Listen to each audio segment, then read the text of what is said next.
All right, starting a few minutes late, but we are here with another live at Diabetes 180. All right, so we'll give some time for people to start joining in. Um, but if you guys are watching on the playback, our topic this evening is something that I think can benefit everybody, diabetes or no diabetes. It's how to use spices as medicine. So Carmi, I definitely would need, I didn't say this, but I definitely would need your help with some of these spices because I don't know all of them. You're the chef in the house. So Mm-mm. I know you went through the slides though. Are all the spices something you're familiar with that we're talking Not about? all of them, but yeah. Not I all of them? think I heard of all of them probably at least once, Okay. but I haven't used all of them. Okay. I haven't used all of them. Right. Yeah. So yeah, I think I say the same. I've heard of all the spices. I'm simple. I need to improve my spice game for sure. I think it was last week we put a post in our group asking what people use for spices, and I was put to shame, Carmen. Like they using spices out here, man. Yeah. Yeah, people are liking spices. So guys, I want to know who watching likes spices, likes to spice up their food. With that question, we also do want to know who's watching. Our friends, our family, our past clients, present clients, whoever's watching. Say hi. Let us know who you are, where you're watching from. We can't see you unless you say hi and greet us. All right. But yeah, that's the question I want to start out with. Who likes spices? Who likes to spice it up?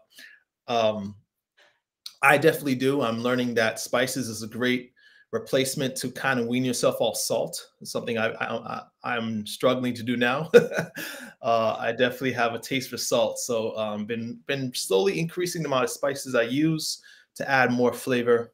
One of the best ways to reduce your salt intake is to increase your spice consumption. All right. Okay. All right. Patricia's in the house. Hey, hey.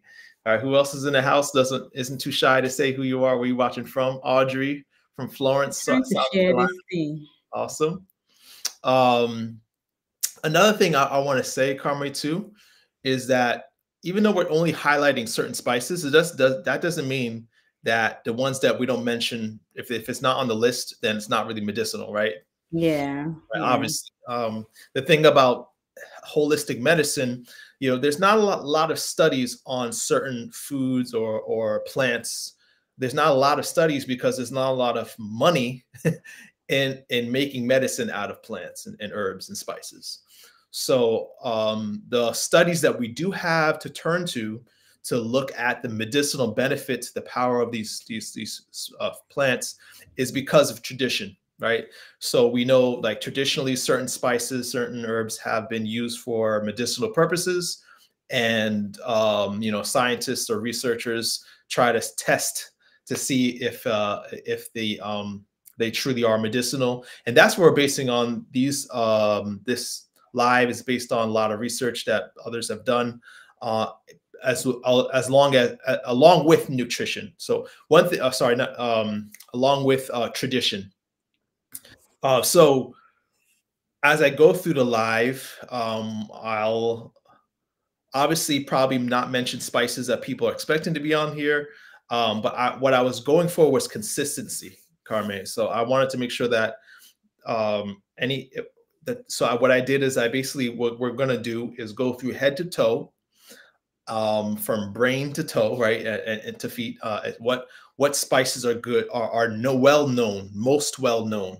Okay, so if there's, as I looked at different websites, I try to see which spices were consistently highlighted for that particular health benefit, right?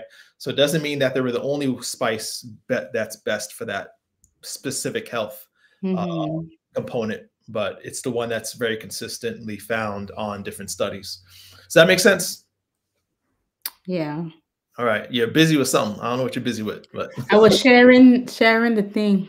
oh, okay. All right. All right. Yeah. You did mention that. I don't know if the audience heard. But Yeah.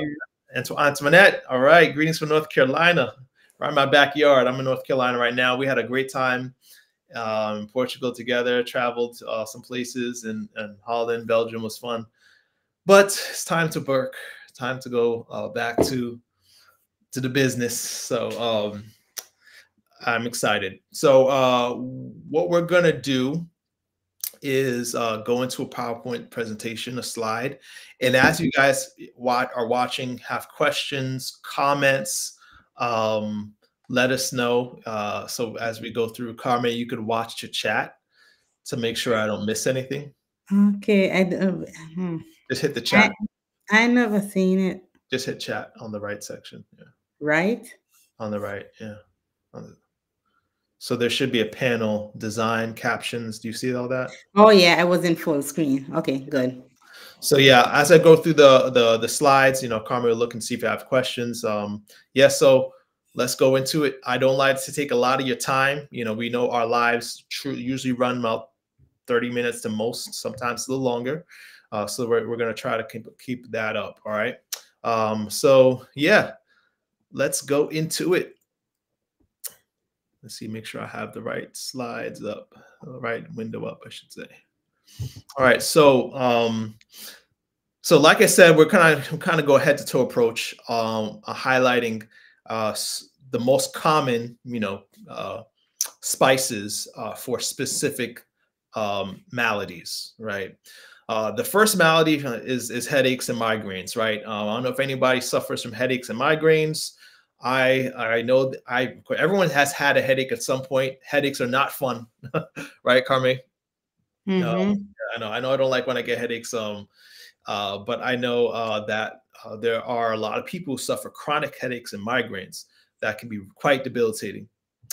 These are the three spices. Let me actually make my screen big. So Carmen, you make sure you're not in full screen so you can see the chat. And Yeah.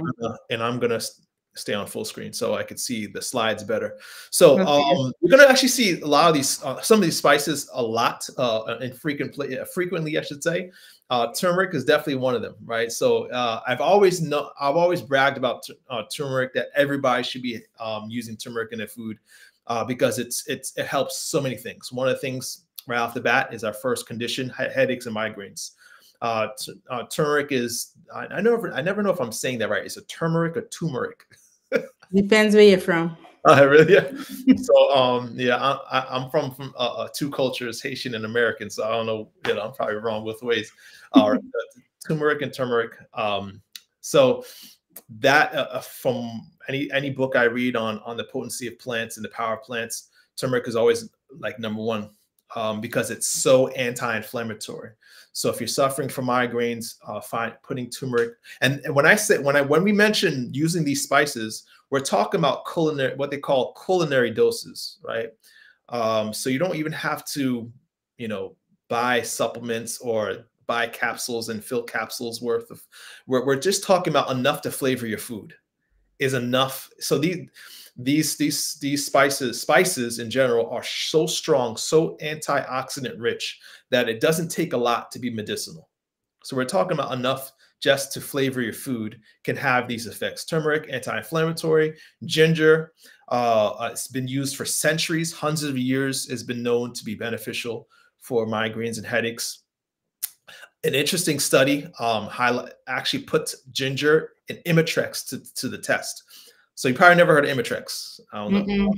Imitrex is a migraine medication, a medication that's specifically for migraine, something I prescribe often for my patients.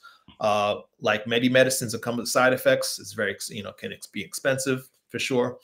But when you compare it to ginger, head to head, it's just as effective as a medicine. Ginger is. So yeah, I think I need to start prescribing ginger to my patients, right? But it's interesting because when you tell people to use food as medicine, they look at you like, Doc, I'm not paying you to tell me to go eat X, Y, and Z. Just give me some medicine. But that's what it is. Ginger is just as effective for migraines as medicine made for migraines. Very powerfully effective, right? Now, and cayenne pepper is another thing that a lot of people probably don't think of when they think of headaches and migraines. But cayenne pepper is interesting because the capsaicin in cayenne pepper, it actually dulls the sensation of pain. It actually Well, there's science behind it. I'm not going to go into it, but it's interesting because it actually dulls the nerves storage, the very source of the pain, so that you no longer feel and sense it. There's actually a condition called cluster headaches that used to be called suicide headaches because it was so bad. It hurt so bad, and cayenne pepper is one of the few things that naturally can prevent and stop those headaches. So migraine headaches, chronic headaches, cayenne pepper might be something worth giving a try. For sure. Okay, we have some comments here. Carla Smith said, I use Imitrex but haven't for over 20 years. I'm a spice fairy when I cook. And Antoinette said, how much ginger to equal an Imitrex dose? That I'll have to look up. I know it won't be hard to find it because it was part of the study I was looking at. Mentioned the dose. I have to look that up. So I'll try to remember to post it in the comments after our live. All right. If you don't mind messaging me privately for if we connected on Facebook. You would see her comment, toch? You wouldn't see her comment? I'll usually look through the comments after the live. So then you can answer her under her question. Yeah, but all like I mentioned before, these are not high doses. This is just culinary doses, enough to flavor, or just what you would use in a tea. You know, it does not take much. It doesn't take much. It's so potent in its effect. So and Charlotte is from Aruba, and she's saying hi. All right. Hey. Hi, Charlotte. Hi. Before we go into our next condition, another thing I want to highlight about the dose thing is like, so ounce for ounce, when you think about the antioxidant potential of food, spices is king. So if you think about how much antioxidants are in certain foods, spices are so powerful, have so much that it only takes a little bit to have a lasting effect. And we're going to talk about that later towards the end of our live when we're done a little bit. Okay, we have some comments here. Yeah. Dawn says cayenne pepper I take in water every day. It's a natural blood thinner. Yeah, so that's right. So that's why I love that, you know, when you look at the using food and spices, you know, as medicine, you're not just treating one thing, you're treating multiple things. Okay, and then Audrey is asking, does spices have to be organic? Nope. Does not have to. You don't have to. If you don't have the, I mean, if you have the money to spend or to buy organic produce or spices, foods, or whatever, etc., go ahead. But studies show that even when you're using non-organic sources of whole foods, you're still getting a benefit for sure. So, all right, good question. What about for vision? So we're going down the head to the eyes. There you see it again, turmeric. Turmeric reduces oxidation and retinal degeneration. Now this is huge because, you know, especially, you know, those who are diabetic, you know, you want to protect your retina. One of the things that people who have diabetes have is disease to the retina. The retina is the layer to the back of your eye. Okay. And so the blood vessels that they get damaged, they damage your retina, which is the reason why diabetes is the leading cause of adult blindness. Okay. Now, I like this too, that it also studies also mention that turmeric is good for the oxidation of your lens. Okay.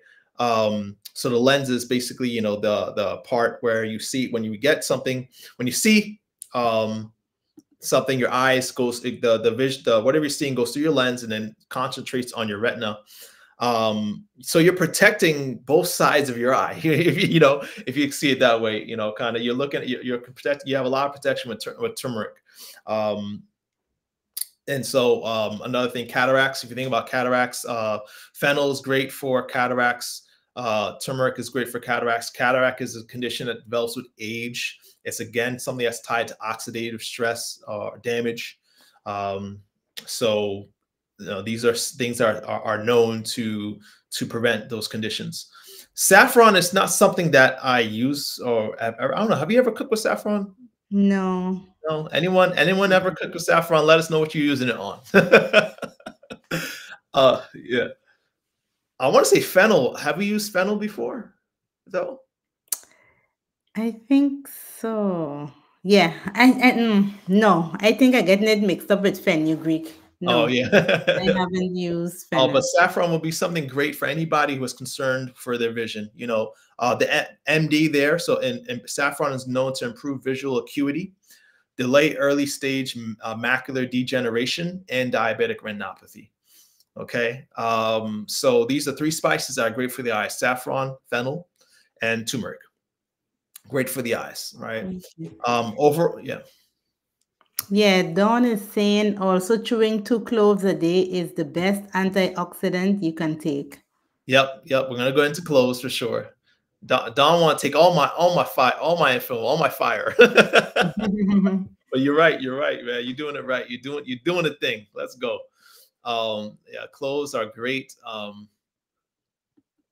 Yeah, when you bite into a clove, you know. Mm. You know. All right.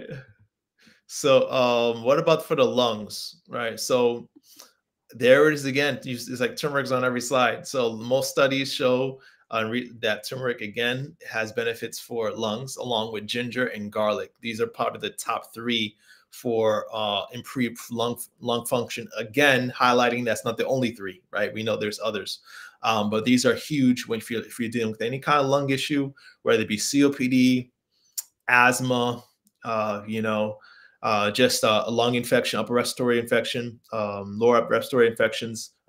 They're good because they decrease inflammation, help clear out the mucus that's built up. So, you know, one might help to break up the mucus, like turmeric will break up the mucus. Ginger and garlic helps clear out and clean it out, right? So you can breathe easy. My father was a really bad asthmatic. And O'Connor, you shaking your head. So he decided to trade his asthma for a garlic breath. Yeah. Yeah. I mean, it's great because I mean he didn't have to go to the hospital anymore. He was so bad that he I think on more than one occasion could have died. But asthma attacks just stopped. The hospital's visit stopped once he started his daily regimen of garlic. And I think he just chewed it. Huh, Carmen? Yes. Yeah, I guess you remember the sense. Oh, that is horrible. The most Yeah, horrible thing ever in the world. it seeps through Smelling that, you know? your skin, right? Yeah. He might have overdid it a little bit because yeah, Yeah. He you was just just, within 10 feet you can smell the garlic. yeah. We have some questions here. Yes, yeah. Arik is asking, he said, I'm having lung issues. What can I take to help that? Start with these three: turmeric, ginger, and garlic. You know, those are definitely going to be your go-to for sure. Now, Yeah, I guess, you know, for these, I don't know about garlic, but I know for turmeric and mm, ginger, I have made teas from them. yeah, So if you want like a teas medicinal dose, you yeah. will do, you know, Mm. teas with them. Teas are a great way to increase absorption for sure, Mm-hmm. right? Because when you're eating food, spices and foods is competing for absorption, right? So Mm-hmm. if you're really looking, like you said, and thank you for mentioning that, making it more medicinal, you could add it to a tea, so you get more absorption of the spice, right? Okay. Now, I was gonna say this later, but I should say this now. I don't like so much talking about spices and herbs for one reason, right? Mhm. Carmen, can you guess what that reason is? I think we talked about that. Yeah, so that you don't go to that spice to heal whatever the ailment is, Mhm. thinking that it's a band-aid for the health issue or that it will work just by using that one spice, you know? Yeah. So the way I equate it, so nothing replaces a healthy diet. So the Mhm. first thing, if you have lung issues with high blood sugar, high blood pressure, inflammation, whatever it is, first thing is to change your diet, to fix your diet, get rid of the processed foods, increase your consumption of whole plant-based foods, and limit, or if better, eliminate all animal products. By eating a whole food plant-based diet, a lot of these issues can be taken care of by themselves. Spices are the additional, right? So spices are what kind of amplifies the effect. So the analogy I give is like, someone who decides to continue eating unhealthily, or living unhealthily, but using spices and herbs as medicine, is the same as a smoker who decides he's going to keep smoking, but to prevent his risk of developing lung cancer, eat healthy, eat broccoli and exercise and do all the things that boosts his blood's cancer fighting potential. I mean, obviously you should, regardless whether you stop smoking or not, you could do what you can, but you're very unlikely to be successful, right? If you haven't changed the most important thing, which is a diet. So I hope that makes sense, right? Yeah. So okay, we have one more question here, 2 more comments, I guess. Yeah. Are there any benefits in sassafras? Sassafras. Sassafras or whatever it is. So, no, I'm not sure. As far as specific benefits, right? So if anyone's watching that knows, sassafras is good for XYZ, let us know. I never heard of that before. Yeah, the research I've done hasn't had sassafras on, the top list of benefits for lungs. We're covering digestive issues. We're covering what else? Covering heart disease, and we're covering pain, inflammation. That doesn't mean that sassafras can't be good for those things. It just may not be that, it's very popularly known. All right. Okay, let me read these last 2 and then you can continue. Yeah. Carla says, you're hitting some of my favorite spices. Saffron is good in rice dishes. Yes, all right. It's expensive and a little goes a long way. Awesome. And she says, changing my diet has helped bring my A1C down to 6.9. Let's go. That's what we hear. Diabetes 180. Let's go. All right. I love it. I love it. Yeah. Please keep sharing your success stories, guys. Like I get a lot of messages online telling me about how you guys are winning in the health game, and how our work is encouraging you. I love it. I love it. Yeah. That feeds us, man. All right. So let's go on to the next, going down the body, heart, spices for the heart. These 3 are pretty huge. So I put on top boost nitrates. So it's more of an umbrella term, anything that boosts nitrates. So what are nitrates? I don't know if anyone has nitroglycerin tablets that they use because of they had chest pain or had a heart attack. But I'm sure many of us probably are familiar with the term nitroglycerin, right? Carmen, you know nitroglycerin? No. No, you don't? No. You don't? Okay, well, nitroglycerin is the pill that you take when you have chest pain, right? Because what it does, it helps relax the blood vessels and open them up, right? So increase blood flow to the heart. That's what the nurses is called, nitro? Yeah. Oh, okay. So it's interesting because the chemical compound that the medicine comes from is a plant. So why not eat more of the nitrate-rich foods in plants? So when it comes to spices, there are 2 that are very notable for being rich in nitrates, and that's basil and cilantro. Basil and cilantro are definitely very beneficial for boosting nitrates. Garlic is not a specific nitrate source, but it does boost its absorption. So garlic, cilantro, and basil, great for the heart. Garlic for multiple reasons, but nitrate absorption is one of them. What else? Yeah, it also increases, improves your blood cholesterol levels. Garlic is good for increasing the flexibility of your blood vessels, right? Possibly due to a nitrate connection.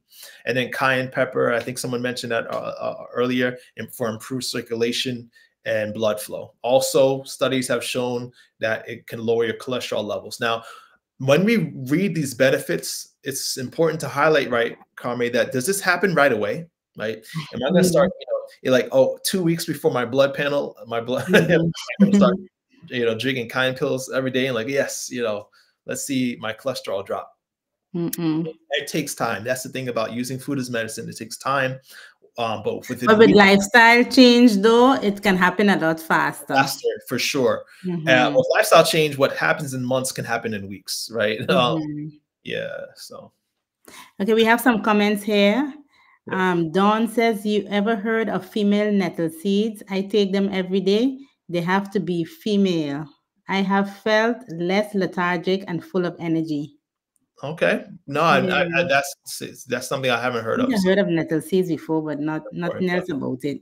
So and then the fact that you have benefits yourself, I think anyone who's suffering from similar condition needs to take note of that for sure. That's something worth using. Okay, and then Zoraida says, how to ginger and garlic, doesn't garlic lose some benefits when cooked? No, yeah, that's a good question. Mm-hmm. Even when you cook it, you're not cooking all the health properties out of it. All Yeah. right. So, of course, if you have a certain health condition, you want to get the most of it. Of course, you could try to you can.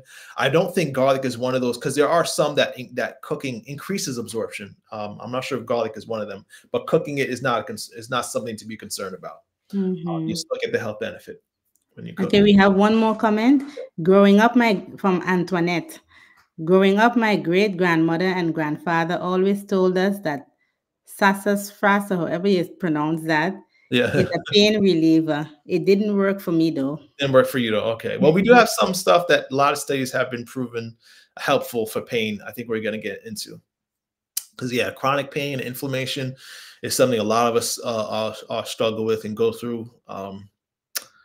Yeah, so I definitely have a slide dedicated to that. So pay attention to that right there. And digestion, yeah, digestion is another issue that a lot of us struggle with for sure.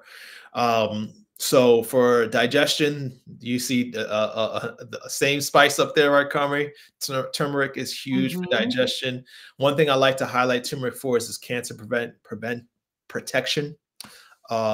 So if anyone's over 50, you know the word polyp, right? One of the things that you do when you have a colon cancer screening, you're looking for the polyps, right? And your GI doctor is telling you how many polyps you got when he stuck the camera up the wrong end, right? Then he tells you maybe within 5 to 10 years, you have to continue monitoring those polyps before they turn cancerous. He might decide to cut those polyps off. There's actually been studies that you won't even need the surgery because if you use turmeric every day, those polyps can actually start to go away, reverse, which is amazing to me, right? Mm-hmm. You know, that's something that could be concerning for cancer can actually just disappear with a simple spice. That's pretty amazing, right? So yeah, ginger is another thing that's worth highlighting for digestion. I think we all know ginger is good for digestion, or many people know ginger is good for digestion, for reducing gas, bloating, inflammation, nausea. One of those things that has been well used for centuries, again, for that purpose. Cinnamon is interesting, and so a study I've read shows that it actually boosts your digestive enzymes. So if you're having trouble with digestion, a little bit of cinnamon can help that. And again, we're talking about culinary doses. Just a half a teaspoon, right, is enough. Not much is needed. Cayenne pepper, again, which is something that's surprising to me. But yeah, studies have shown that using cayenne pepper, and if you can't take it in the food, even just a capsule, you know, an enteric coated capsule, a cayenne pepper can reduce nausea and pain in indigestion. And peppermint is another thing that's well known in that it relaxes smooth muscles. So if you have muscle cramps, peppermint can be definitely beneficial for that. Right. Okay, we have some comments again and questions. Cynthia is asking, what is good for your kidneys? All right. You know, And I was tempted to do a slide on kidneys, but I wanted to keep it more general. I think but Chanca Piedra, she can look into that for now. Chanca Piedra. I okay. guess we can type it for you. You can look Yep. into it. Yep. I've heard a lot about the benefits of Well, you Chanca probably go ahead Piedra. and type it now so that it doesn't lose it. Go ahead and type it now so they know. Yeah. Where to type it? You can like reply or something to them.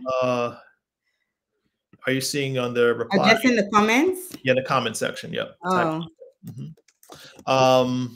Yeah, someone mentioned charcoal. I just seeing that charcoal is huge too if you're having um, digestion issues. But there's there's something worth highlighting when you're talking about any condition. Again, going back to the first, when you fix your diet, right? That's Mm-hmm. nothing that can replace that. And I highlight that because as a practitioner, I know I see so many people who want a quick fix. They want Mm-hmm. one thing that, and it's interesting. You cannot treat natural medicine like one pill for every ill, right? That's so Mm-hmm. important.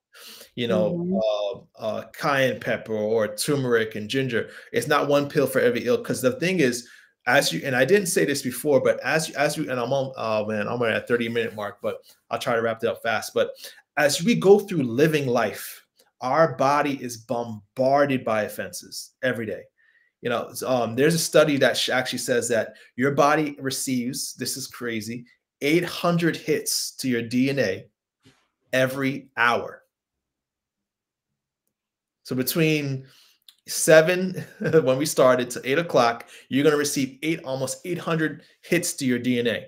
That means things, whether it be environmental stressors, physical stressors, emotional stressors, fatigue, whatever, you know, even just the oxygen we're breathing in can cause damage to our DNA. When the DNA damage is not fixed and repaired, it leads to cancer cells, leads to degenerative diseases. So the only thing that can help fight and combat that is how you're eating three times a day, right? Spices are key because they're so antioxidant rich, and antioxidants are like the superpowers to repair that DNA damage and to prevent it from happening in the first place.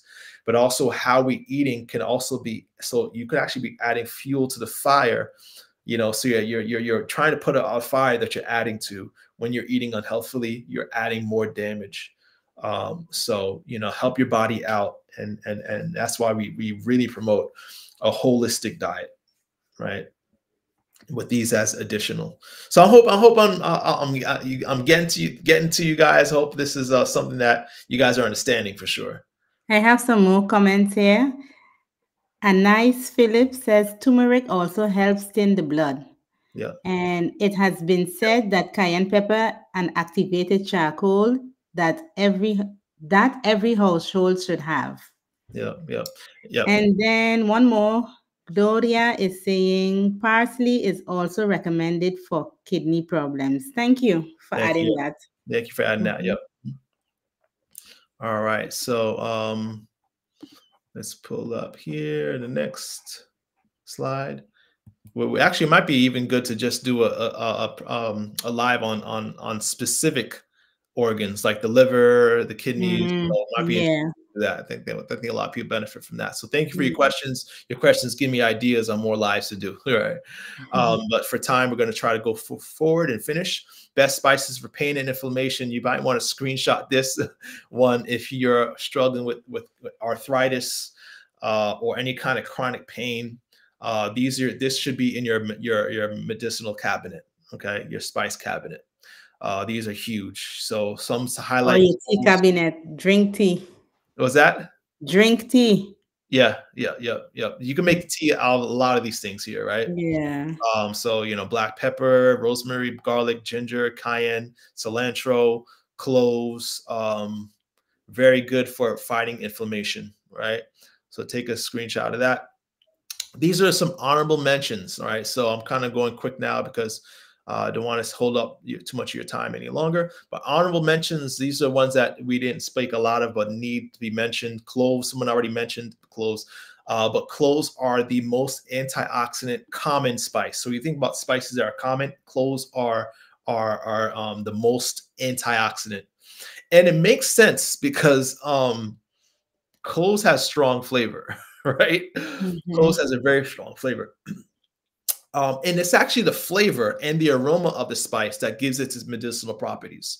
So you can even look at it this way: the stronger something tastes when it comes to spice, the more medicinal it is.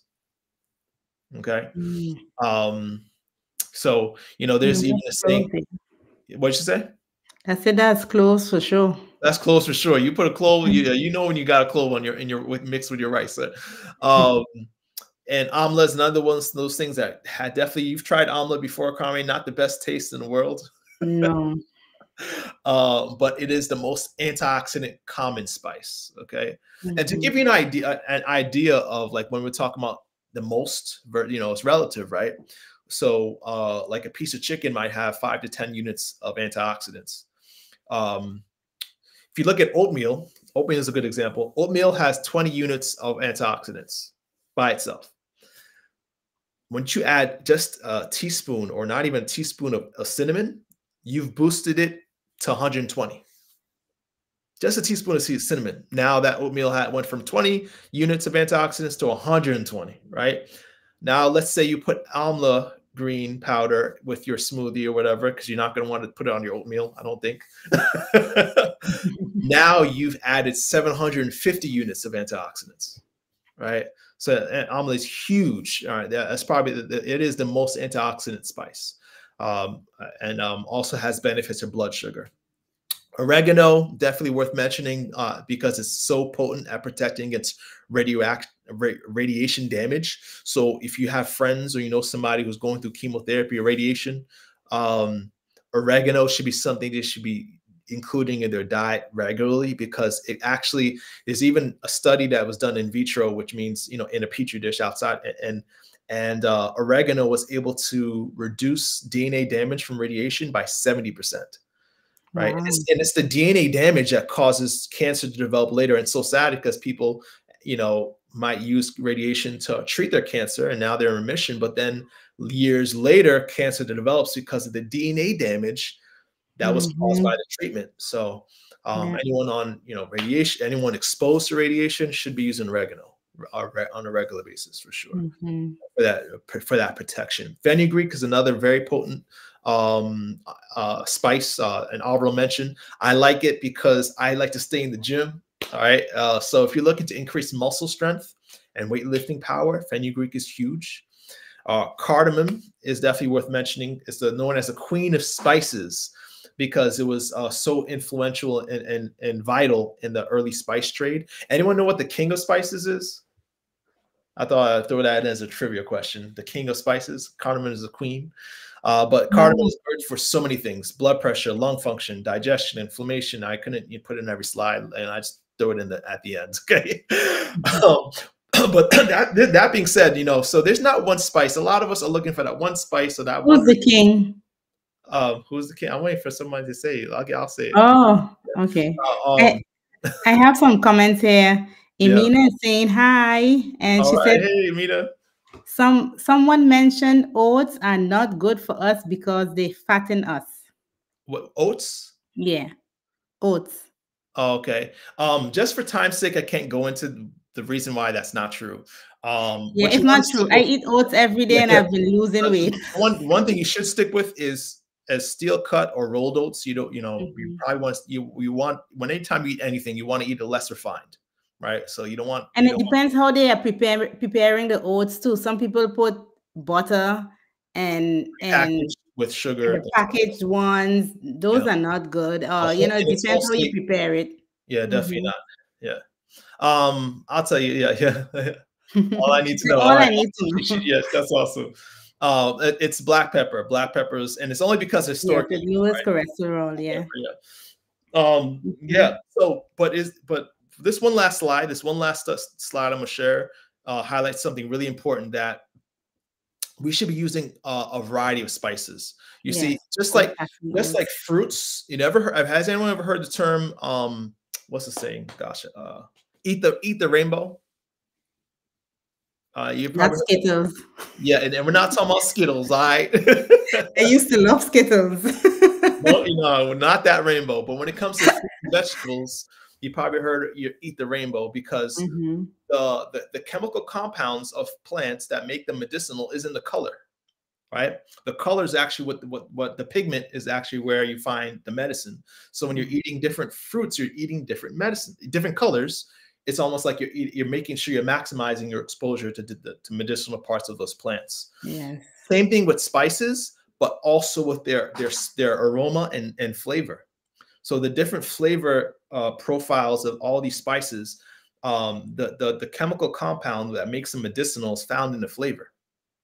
So that's why you want to have a mixture, right? So this is an interesting study that actually put to the test high-fat chicken meals with and without a mixture of spices. So it's not just one, but just a mixture of spices. I can look up and find what spices they use. I'll let you know. But it was a mixture of spices. One group ate high-fat chicken meal with no spice. I don't know why you would ever do that. Another group did a high-fat chicken meal with a herbal and herb and spice mix. And put it after, with no surprise, obviously, the spice group doubled their antioxidants compared to the no spice groups. But what this is interesting, just adding spices, doing nothing else, they had 30% less fat in the form of triglycerides in their blood, and they had improved insulin sensitivity. Just quickly, if you can explain what antioxidants is. It's a big word. It's a big word, yeah. Well, antioxidants, I guess the best way to describe antioxidants in simple terms, right, without going into too much science and detail, and we'll probably have to do a live on that. We talked about doing that, right? Yeah.